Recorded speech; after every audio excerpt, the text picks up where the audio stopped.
Ассаляму алейкум. Сатушымен қалай сөйлесеміз деген сұрақтарыңызға жауап берейін. Мына батырманы басамыз. Осы жерден біз сатушымен сөйлесе аламыз. Бірақ біз қытай тілін білмегендіктен переводчикті қолданамыз.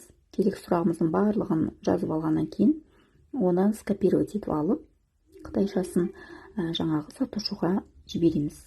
Біраз уақыт күтеміз. Сатушы жауап бергенше, қазір ол жауап беру керек. Міне оқыды, міне жазды.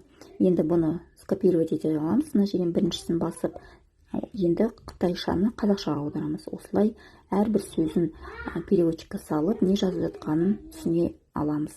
Енді бұл заттың жаңағы салмағын, одан кейін құрамына тағы не кіреді, одан кейін оның сапасы деген сияқты барлығын біліп алғаннан кейін Қазақстандағы бағамен салыстырып, егер бізге тиімді болса, онда осы затты алуға болады.